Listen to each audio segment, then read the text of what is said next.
Everyone, and welcome back to Talking Points with KPI, episode number 69.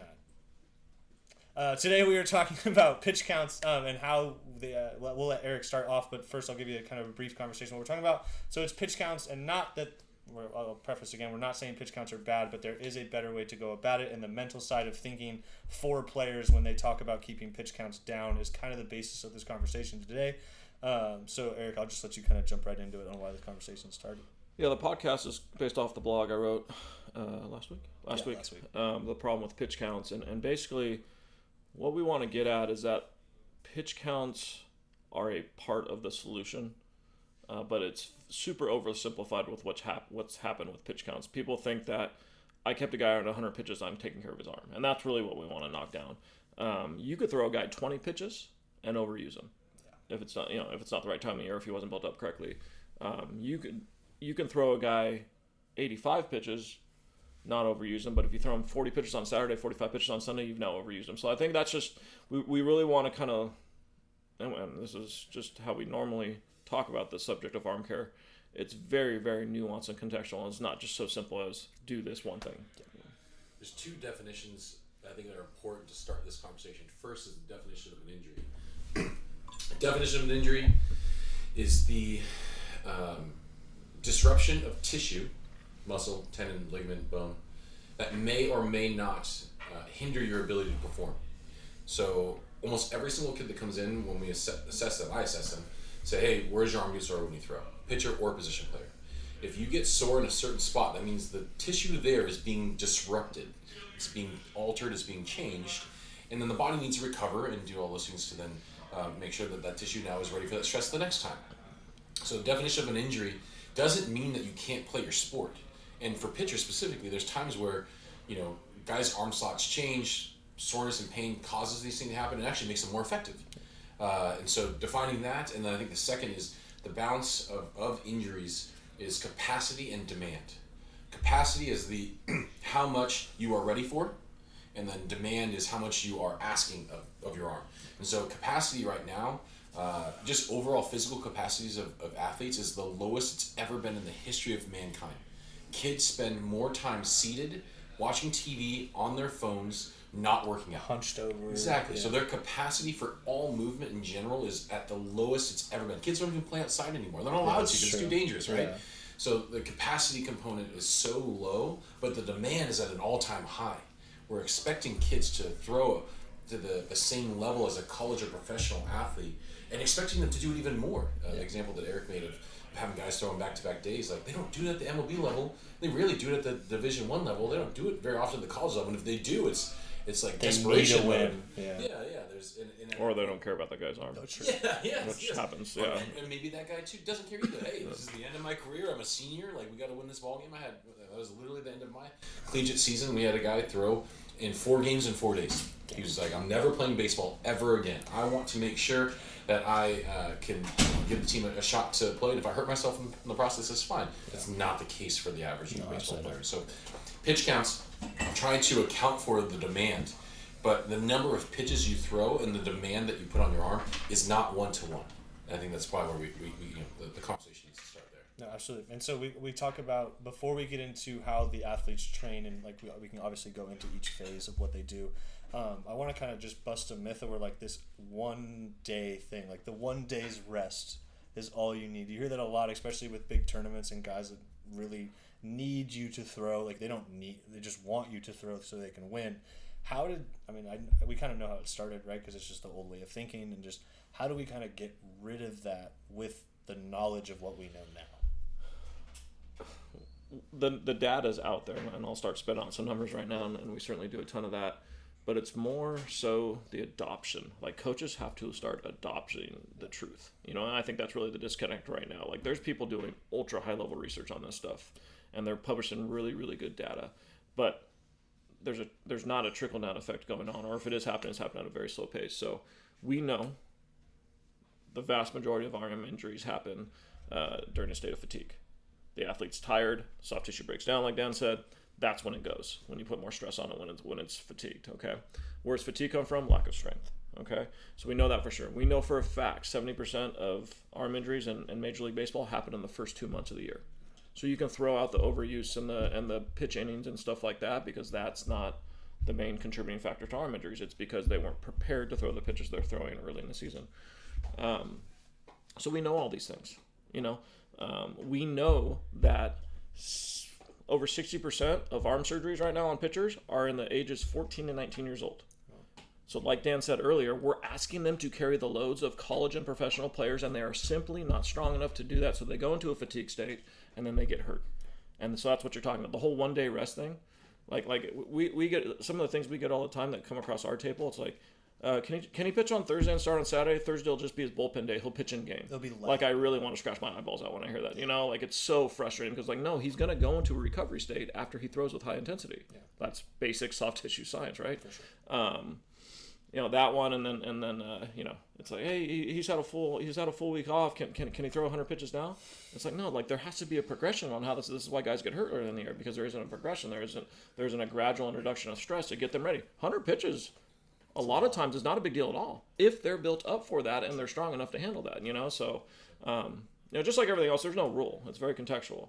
But I think there's a whole bunch of things out there that can happen that can mitigate injury risk, that people just flat out just ignore the data.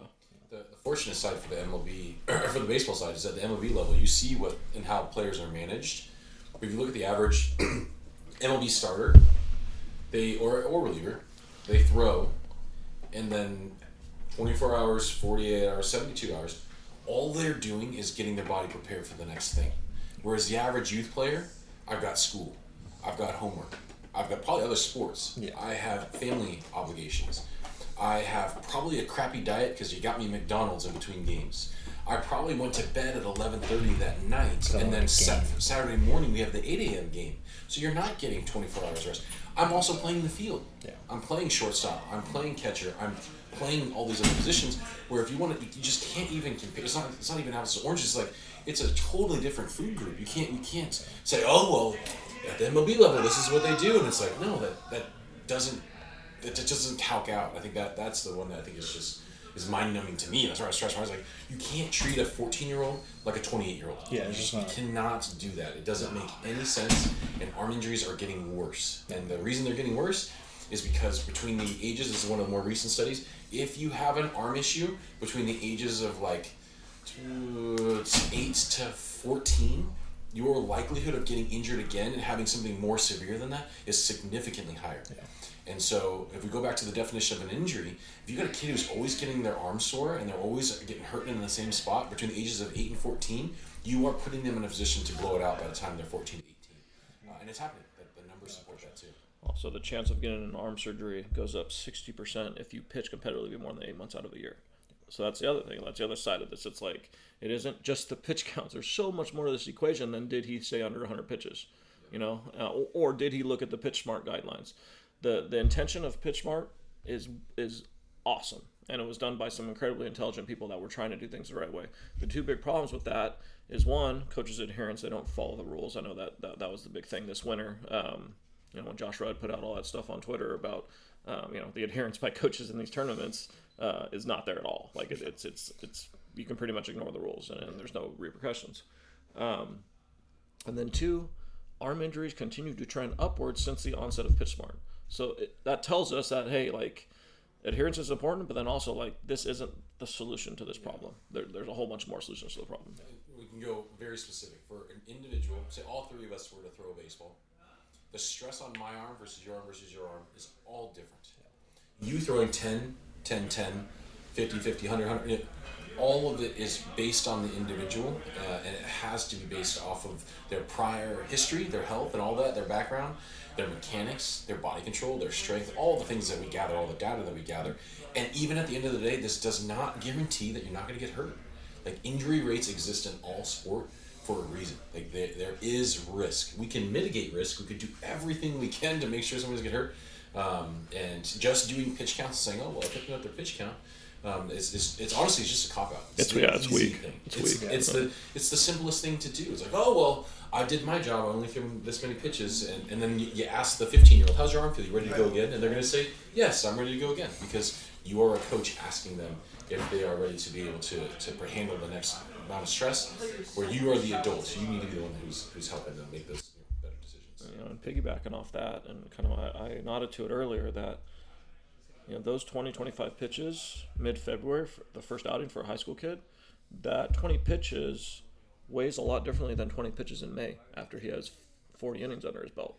Okay, the February one's going to get him sore as hell. If he throws 20 pitches in a game in May, he probably will be just fine. And the recovery cycle and all that's going to be a lot different. So the other big part of this too is previous work capacity. So if Johnny was out all spring with an arm injury of 2022, and then Johnny comes out and throws 60 innings in the spring in 2023, we have a very, very large problem on our hands. Okay, that has nothing to do with pitch counts. Okay, it's chronic capacity. So everything needs to be treated with individualized, contextual gloves and handled the right way. The one that I keep, we're not giving you a shot to talk about. No, obviously, I don't know if anyone knows that we're really passionate about this. Yeah. All the major players, this is why Josh Red started the arm care movement, all of the major players, including tournament directors, including the umpires, including the coaches, everybody that's on the travel side has zero incentive to protect kids. They have zero, because what makes the money is kids playing more games. Yes. Kids playing more games, they get more enjoyment. My kid gets more playing time. We're winning trophies the more that we play. On top of the fact, roster sizes get smaller and smaller and smaller. And so you have to try and find this balance of, hey, either we have 12 pitchers who all can throw and we don't care if we win or lose, or we carry a roster of 18, but everybody looks at you like you're a money grab. Nobody is incentivized to protect the kid from themselves of wanting to go out and compete. The only person under the age of 12, it's your parent. Once you get about 12, 13, 14, you are old enough to know, like, my arm hurts, it doesn't feel good, I need to tell somebody, but you got to tell your parent. You have to tell somebody who is in your corner, because your coach, your high school coach, your travel coach, none of those coaches care about your arm health. Yeah. Because if they did, then these numbers would be getting better. Yeah. They wouldn't be getting worse. That's true. And just kind of piggyback off that topic, I mean, all of this is former players, it's hard to, and we see it in here all the time, like the kid who's hurt but doesn't want to show it because he just wants to get the work and he thinks that it's just the right way to go about it. How do we kind of get the athlete, more so to say, besides telling your parent, besides choosing individual development, obviously these are easy things that we can do, how do we give them a voice on just whether or not they can kind of take action on this? You don't. Yeah. You don't. Because you're relying on a kid's opinion. You're relying on a coach's opinion. That's why we partnered with armcare.com. Yeah. We don't give the kids a voice. We don't ask kids in this building anymore how their arms feel. We say, what's your arm score? Yeah. And then from there, it's like, okay, I'll go in and our pitching coaches look at the arm care data regularly to look at trends and changes so that we can make educated decisions and be as proactive as possible. Still, again, does not guarantee it, Sure. but you don't ask a kid how their arm feels. Yeah. Because they're going to say good. Yeah. We all did it. It's true. I think another thing, and I do want to make sure I highlight this because we do take a lot of shot at coaches and stuff like that, but regular high school coach has a day job, has to get out during the season at 2:00 to rush to the field, to work on the field, to get it ready, to get his team ready to go, or maybe they're on the road to travel. Okay, his response to all this might be like, hey, I do not have a degree in kines. I don't have time to do the kind of research you guys do. Like that's not my background. I'm just trying to do a great thing. They didn't have anyone else to coach. I'm spending half my time just trying to keep this thing together. That's fantastic, and that's why we support high school baseball so much, like we do. Lean on us. Yeah. Yeah, exactly. I can't even tell you, it's so refreshing to have some of the relationships we have with some of the high schools where it's like they can call me, they can call down, they can ask us, we can tell them, we can advise them. We never tell them what to do, okay, but we can advise them like, hey, here's what should happen. A great example is local high school coach calls me a couple weeks ago and said, hey, we want to switch Johnny from, his name's not really Johnny, from Thursday, Friday to Tuesdays. How do I do it? Like, all right, next Thursday throw him 65 pitches. The next Tuesday throw him 65, and now he's fine. Okay, but we're not going to go 100, and then like he's going to be in a recovery state for too long. So that's a perfect example of hey, that's a simple phone call. Okay, And then we're here to help. Like we want to do those things. We want them to be successful, and you can't be successful if your best pitcher's hurt. Sure. Okay, and we want the boys to be successful, and that's why we do everything we do here. So it all works together. But then on the flip side, there's some high school coaches that bash us and badmouth us, and then we have no synergy, and then we see them doing something out there that are really harmful to these kids, and then there becomes a point of contention. Then we have a problem. Well, and on top of that, not even winning. Yeah. Like that's the other thing. Like, I think a lot of these coaches think that the people that we work with are not wanting to win. They're just all about health. I mean, you can check the records. We have league winners, we have MVPs, we have all this stuff. These kids are actively winning at whatever they're doing at a healthy rate. My response to all that, and I say it a lot to high school coaches and college coaches, is the most important aspect in this game is pitching, correct? Yeah, that's undeniable. No one will ever go against that. The game starts with the pitcher. Your best pitchers are at the highest risk of injuries at the high school level because of their velocity. You can't dispute that, right? I'm pretty much right on there with that. So if you don't prioritize as your number one priority as a coach to keep those guys healthy, your high-level arms, then you are sacrificing your most important part of your team. But for whatever reason, there's that disconnect between those two things. I think the other part with pitch counts, and I'm kind of reining this back in as far as the problem with it, just using a personal example, and I don't do this very often, through 150 pitches my sophomore year. It was 150, 160 pitches. We needed to win. Yeah. And I had really poor command, so I just sucked at throwing strikes. But I found a way to get to the point where the team had an opportunity to win, and we did. Came back on short rest, like 3 or 4 days later, to throw a long toss. Came back for my next outing, popped my rotator cuff. Coach, obviously 150 pitches is crazy, right? Yes. Most parents would be up in arms about that. It was totally normal when I was playing. Like, you gotta win, we gotta do it. It's JUCO ball. Who cares about it? Like, trial by fire. You don't account for the 5 to 10 pitches every inning. You don't account for the bullpen pre-game. You don't account for the throws in long toss and your flat ground to get your changeup feeling good. Yeah. That day, I probably threw close to 300 throws total, maybe 400 throws total. Probably. But I was told that I was soft. And back in my day, we would be able to come back and do that. It's like the reason pitch counts fall apart is you are only counting competitive pitches. If a high school kid throws 100 pitches, if he throws 7 innings, there's probably another 50, 60. Right? Every inning, the warm-up throws. And then you get the talking about the pregame, Yeah, with the pregame bullpen, you're probably throwing at least 20, 30 pitches, if not more. And then warming up. Yeah, what about the long toss and all the stuff that you're doing? Oh, and then we got to get our full J-man routine in. We got to get our whole routine in before. We're adding all this fatigue on a player and then expecting them to go out and execute. Pitch counts, there are better ways to do it. Absolutely. And so just kind of to talk about the KPI, KPI provides an annual template that allows pitchers to build up and then at the same time later on in the season deload at a regular interval to ensure that they have the best chance of staying healthy throughout the entire season. And we have kids to that point that are in different phases at different times. Like we said, it's contextual and it's always moving, it's always changing, but we do the best job to make sure that that athlete comes first and that athlete is healthy. Yeah, the part. The other myth I wanted to hit on is that you only have so many bullets. So arms repair, we can do 100 throws. 100 throws, for whatever reason, however many years ago was determined, that's the safe number. Everyone should be able to get to 100. That's what we need. In all reality, it's probably coaches like 100 pitches, 9 innings, 10 an inning. Okay, that makes sense. Yeah. Right? Like whatever the simplicity at the time. The number of throws and then not throwing, like right now is what we call we're in spring break. Shutting somebody down, not throwing, we're going to rest your arm, we're going to save it for the next outing, is the worst thing you could probably do in the middle of the season. Yeah.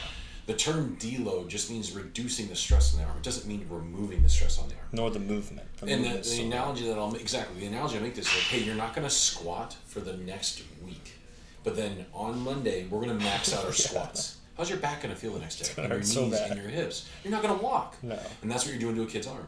You shut them down. You think you're protecting them, and you say, we're not going to let them throw. We're going to have them rest, and then we're going to ramp right back up to that 100 pitches because that's what they're ready for. What we need. That also is the worst. I think again, it's just the contextual piece is so important. Having as much information at your disposal and as many experts at your disposal. That's what's going to help solve this problem. It's not going to be as simple as counting how many pitches they throw. And about our annual calendar, it's something we take great pride in. It's something that was probably one of the first things I did when I started to kind of really dive into this issue. Is when I was running travel teams, like why don't we play in December and January and November? Why do we take August off? And I'm like, I knew these stats. It's like, well, that's we don't want to increase chance of injury. We want to decrease. And then even we've taken that a step further, like with our high level guys, they get shut down at the beginning of October. All right, they get a full month off, and then they get a 14-week on-ramp to get ready for the high school season. And that is exactly what we're talking about, that very, very slow, gradual introduction of stress, so they can get stronger and acclimated to the stress. Then we take that next step, we take that next step, we take it. And then that carries over, into their high school season where, for most of the higher level guys, we do provide them a progression to follow with pitch counts at the beginning of their high school season. It drives high school coaches crazy. It does. And I don't say I'm sorry because I'm not, we're going to protect these guys and they are at the highest injury level. When you're 17 years old and you throw 90 miles an hour, you are at a very high injury risk. And we're going to do everything we can to protect you. And again, probably the last thing we can end on is like, you can do everything right, and at the highest level and at the lowest level, people are still going to get hurt. I'm fine going to bed at night knowing we did everything we possibly could to help this athlete, help them make the right decision. Ultimately, it's their choice, especially with our high level guys and our older guys. Like, if they're not choosing to take care of their bodies outside of everything we tell them to do, like sleep and nutrition, and I treat it about like alcohol consumption and season. For sure. If you're making dumb decisions off the field, like nobody can protect you from an arm injury. Yeah. So, we can educate, we can give them the tools, give them the resources. Ultimately, it's up to them to execute. But I think what we're seeing and what I don't think gets highlighted enough, and this is my last soapbox thing, is, with those injury rates of young pitchers and surgery, we're seeing dreams get crushed. And dreams end way too soon because of adults that just either don't have the knowledge or don't have the strength to make the right decision for these young men and women. So it has to be prioritized, and we tell kids and parents all the time, you have got to advocate and stand up for yourself, because if you don't, we can't trust the system and we can't trust all the adults around to make the right decision. That has been proven a misnomer over and over and over again. So we try to empower everyone so their dreams aren't the ones that get crushed. And again, like Dan said, we don't get that injury risk to zero. That would be false advertisement. That'd be nonsense. But what we do try to do is give them all the tools they can to make those decisions so they can play this game for as long as possible, not have an injury in this thing early. Absolutely. All right. Thank you very much for listening. Once again, if you do feel like you are in a situation where your arm is hurting or you're at a point in time where you can't really talk about what you need to do, please go over and visit kpimh.com. We are here in Morgan Hill waiting and ready to help you at any time and any need. And then please make sure to follow us on all of our social medias at Instagram, Twitter, Facebook. We do release a lot of this content. We try to let you guys know what we are about and who the staff and what we all are thinking and going throughout about our days. So thank you guys very much for listening. This has been Talking Points with KPI, episode number 69 about pitch counts. I hope you guys have a very good day.